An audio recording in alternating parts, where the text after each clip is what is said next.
bahwa universitas setingkat UGM bisa meluluskan seorang presiden dengan ijazah palsu. Apa itu bukan penghinaan? Sekarang saatnya UGM membalas. Dengan fakta, dengan hukum, dengan ketegasan. Bukan demi Jokowi semata, tapi demi seluruh alumni UGM lainnya yang selama ini menjaga integritasnya dengan jujur. Demi ribuan mahasiswa yang masih belajar keras setiap hari dengan cita-cita membangun bangsa. Dan demi kepercayaan publik terhadap kualitas pendidikan tinggi Indonesia. Kalau hari ini UGM tidak bertindak, maka jangan salahkan publik kalau esok menyamakan institusi ini dengan lembaga-lembaga lain yang hanya besar di papan nama, tapi ciut dalam menghadapi serangan internal. Padahal kekuatan sejati sebuah universitas justru diuji ketika ia mampu menegakkan nilai-nilainya sendiri, bahkan jika yang harus ditindak adalah anak kandungnya sendiri. Ini bukan urusan perasaan. Ini soal komitmen menjaga marwah akademik. Jangan biarkan UGM jadi bahan tertawaan.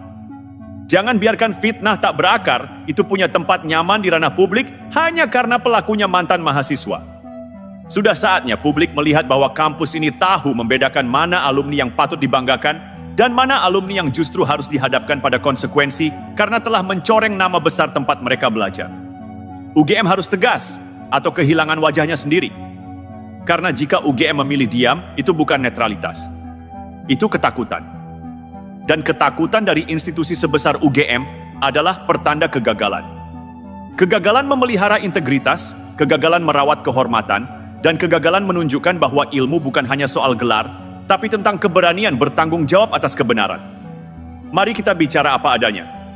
Tuduhan ijazah palsu terhadap Presiden Jokowi adalah tuduhan brutal yang tak hanya menyasar pribadi, tapi juga seluruh mekanisme akademik UGM. Dari proses pendaftaran, evaluasi, pembimbingan, hingga kelulusan, semua dijatuhkan seolah tidak punya kredibilitas. Dan dua orang ini, Roy dan Tifauzia, bukan orang luar. Mereka tahu sistem itu, mereka pernah menjalaninya. Tapi mereka memilih menabur racun pada akar yang dulu menyokong langkah mereka. Itu bukan kritik, itu pengkhianatan. Dan tidak ada alasan untuk mendiamkan pengkhianatan semacam itu. Kalau UGM masih ingin dihormati dunia, ia harus menunjukkan bahwa kualitas bukan hanya ada di ruang kuliah atau jurnal ilmiah. Kualitas sejati institusi justru diuji saat martabatnya diinjak-injak oleh mulut kotor yang bersembunyi di balik label alumni. Lihat bagaimana Bareskrim Polri bekerja. Mereka tak membalas dengan debat di Twitter. Mereka jawab dengan metode ilmiah, bukti konkret, audit sistematis. Hasilnya clear. Tidak ada pemalsuan, tidak ada manipulasi. Tidak ada yang janggal. Tapi sayangnya, fitnah tidak peduli bukti. Ia hidup di ruang kosong yang dibiarkan tumbuh oleh kebiasaan.